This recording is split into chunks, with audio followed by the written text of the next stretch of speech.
보도록 하겠습니다. 그 나사로의 그 식구들과 예수님의 그 관계는 아주 돈독했다라고 하는 것을 알 수가 있습니다. 오늘 11장 3절을 통해서 볼 수가 있는데 3절에 보시게 되면 뭐라고 말씀하시냐면 사랑하시는 자가 병들었나이다, 이렇게 말씀을 하고 있습니다. 사랑하는 자다, 아주 특별한 관계를 표현을 하고 있죠. 다른 병든 자를 베데스다 연못가, 아니면 실로암에서 고친 사람들, 혈루병 걸린 여인들, 손 마른 자들, 중풍병자들, 이런 자들에게 있어서는 한 번도 사랑하시는 자다 이런 표현을 하신 적이 없습니다. 그런데 오늘 보시면 이 나사로가 병들었을 때 사랑하시는 자가 병들었습니다, 이렇게 그 예수님께 사람을 보내서 주님을 청해서 오실 수 있도록 이렇게 할 정도로 특별한 관계였습니다. 이 예수님께서는 4절에 말씀하시기를 뭐라고 말씀하시냐면 이 병이 죽을 병이 아니라 하나님의 영광을 나타내기 위한 병이다, 이렇게 말씀을 합니다. 우리 4절 같이 말씀 읽어볼까요? 4절입니다.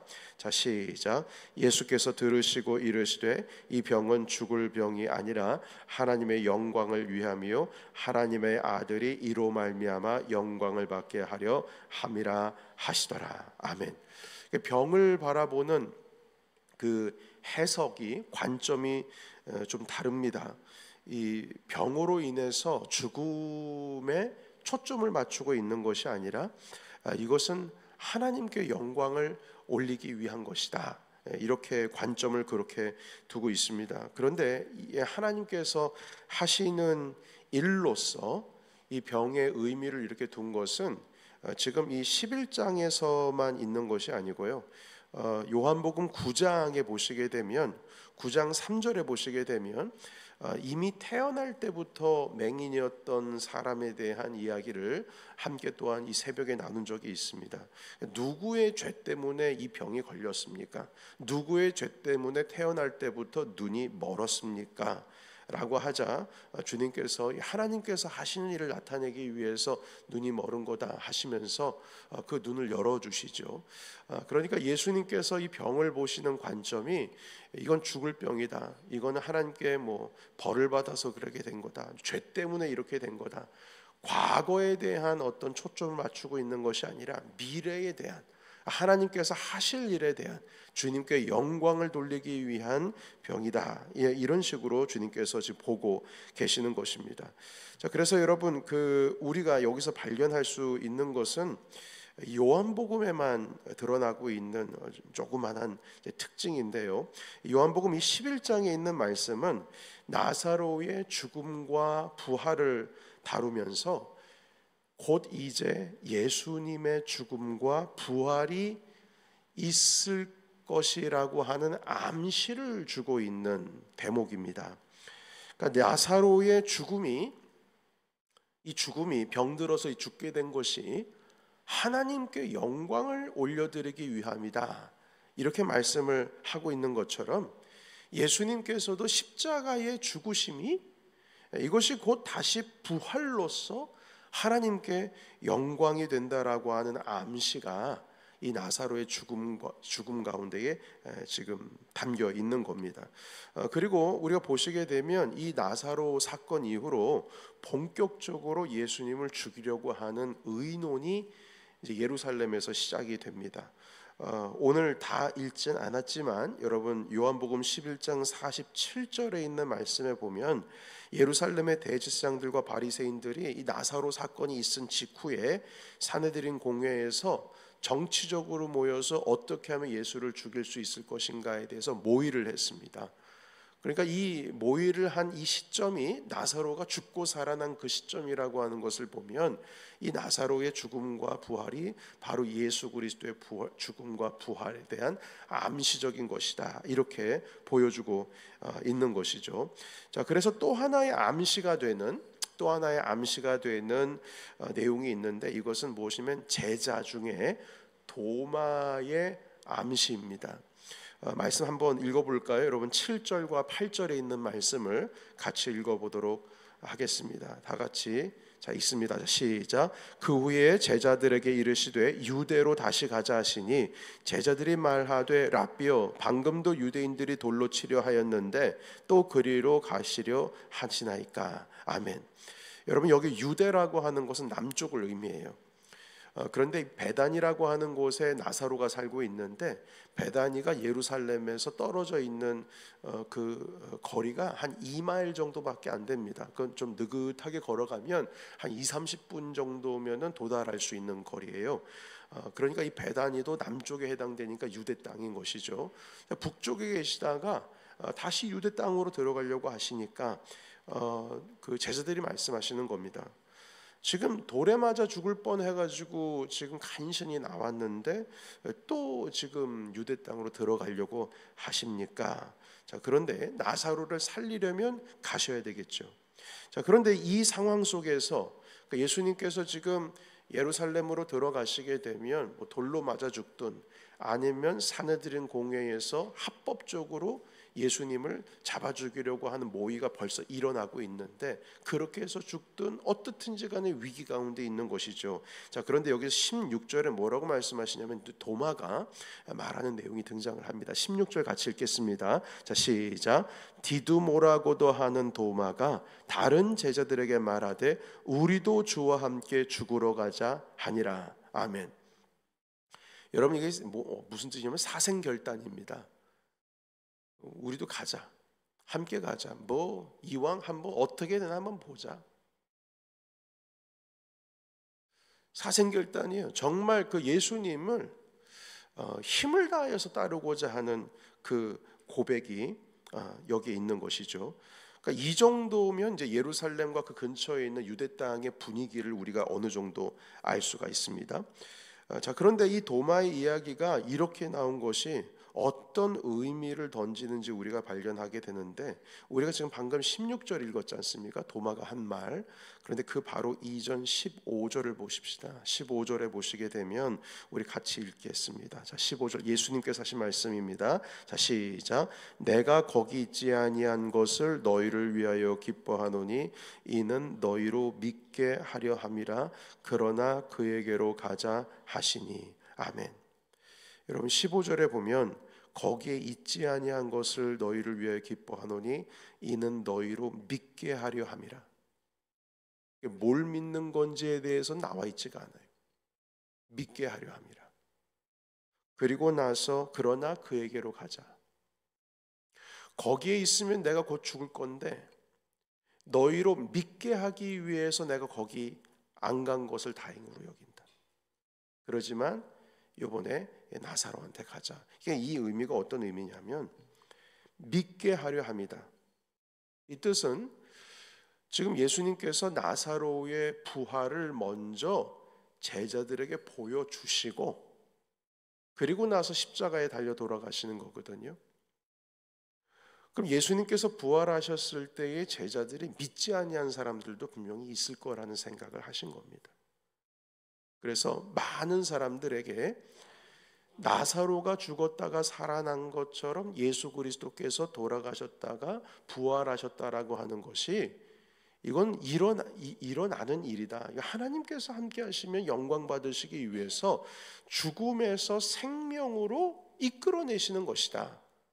이걸 너희로 하여금 믿게 하기 위해서 그 전에 맛배기로 보여주는 겁니다. 나사로의 죽음과 부활을요. 여러분, 미리 나사로의 죽음과 부활을 보여주셨으면 예수님께서 3일 만에 이 죽음에서 부활하셨다라고 하는 소문이 제자들에 의해서 쭉 퍼졌을 때에 이걸 의심하겠습니까? 아니면 정말 예수님이 부활하셨다는 것을 믿겠습니까? 믿죠. 왜냐하면 그 사실이 한번 일어났었으니까요.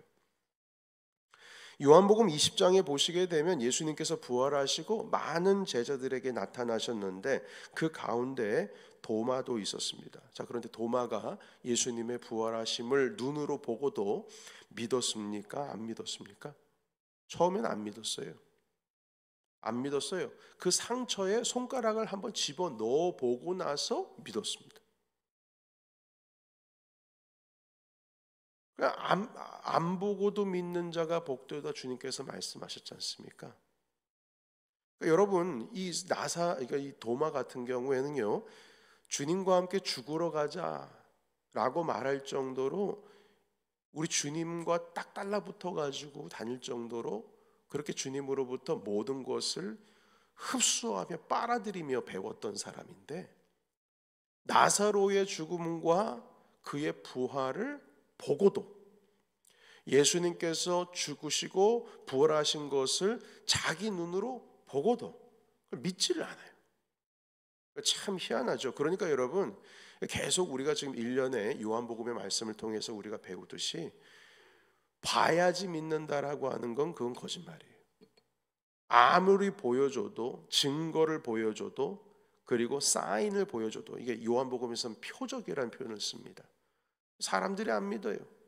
오죽했으면 주님께서 내가 너에게 보여줄 표적들은 다 보여줬다, 이제 남아있는 거 요나의 표적밖에 없다, 이렇게 말씀하시지 않으셨습니까? 요나의 표적이 무엇입니까? 물고기 뱃속에 3일 동안 있다가 다시 살아나게 된 요나처럼 예수님께서도 죽음 가운데에 거하시다가 다시 부활하실 것에 대한 말씀을 요나의 표적이라는 말씀으로 하신 거예요. 그러니까 여러분, 우리는 믿는다고는 하지만 우리가 정말 믿는 그 믿음이 아닐 수도 있겠구나라는 생각을 하게 됩니다. 내가 믿음이라고 하는 것을 내 입으로는 고백을 하지만 정말 예수 그리스도께서 나와 동행하시는지를 믿고 있는가? 내가 기도를 하면 주님께서 응답 주신다는 사실을 우리는 확실히 붙들고 이 말씀을 붙들고 가고 있는가? 주님께서 나의 구세주라고 말씀하시는데 나의 온 삶을 책임지시는 우리의 만왕의 왕이심을 우리가 정말 믿고 의지하고 나가고 있는가? 라고 했을 때에 도마의 모습을 보게 된다면 우리 스스로를 바라보는 우리의 이 안에 있는 믿음을 살펴보고 나아갈 때에 우리가 겸손할 수밖에 없다. 우리는 낮아져서 나 자신을 성찰할 수밖에 없다라고 하는 우리의 연약함을 보여지게 된다는 것입니다. 11장 16절에 도마가 죽으러 가자라고 말한 것은 내가 이 정도로 예수님을 따를 수 있다, 내가 죽기까지 예수님을 따를 수 있다, 이렇게 말하는 것이지만 결국 도마는 주님께서 로마 병사들에 의해서 잡혀가실 때 도망갔고요, 그리고 십자가에 달려 돌아가실 때 그 가운데에 숨죽이며 있었고요, 그리고 무덤 가운데에서 살아나셨을 때에는 눈으로 보고도 믿지를 못했습니다. 그래서 이 쉽게 믿지 못하는 우리의 삶 가운데 믿음이라고 하는 것이 이렇게 우리의 삶 가운데에 내려앉기가 정말 어렵구나. 여러분, 요한복음은 믿는 사람들에 대한 이야기도 많이 등장을 하지만 믿지 않는 사람들의 이야기도 상당히 많이 등장을 하게 됩니다. 그 주인공 중에 하나가 바로 도마였다라고 하는 것을 보여주고 있습니다.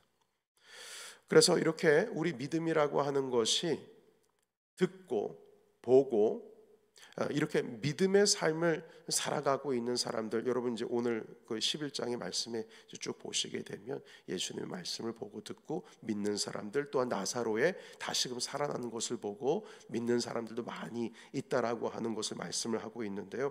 오늘 요한복음 11장에 등장하고 있는 마지막 그것은 무엇이냐면 우리는 그만큼 연약하다라고 하는 것을 도마의 모습을 통해서 보여주려고 디두모 도마에 대한 이야기를 갑자기 이 나사로의 죽음과 부활 앞에 삽입을 하게 된 것입니다. 여러분, 우리는 도마와 같습니다. 함께 주님과 죽으러 가자라고 말할 정도로 주님을 따르고 있다고는 하지만 결국 우리의 믿음은 연약하다라는 겁니다. 그래서 우리는 선줄로 생각하면 넘어질 줄도 생각을 해야 됩니다. 우리는 참 강한 것 같지만 나의 믿음은 그리 강한 것이 못 된다. 그래서 오늘도 우리가 믿음으로 씨앗을 심는 겁니다. 그만큼 우리가 말씀과 기도에 집중하는 것입니다. 한때 믿음, 한때 신앙, 한때 열심히 기도하던 그것 하나로 평생을 우리의 삶 속에서 그거 하나 붙들고 살아가는 것이 아니라 오늘도 난 쓰러질 수가 있고 내일도 넘어질 수 있다라고 하는 그 겸손한 마음 가운데 오늘도 우리 주님이 안 계시면 저는 설 수가 없습니다. 주의 말씀이 오늘 나를 붙드시지 않으신다면, 주의 성령께서 나와 함께 하시지 않으신다면 오늘 이 하루도 우리는 주님 앞에 온전히 설 수 없습니다.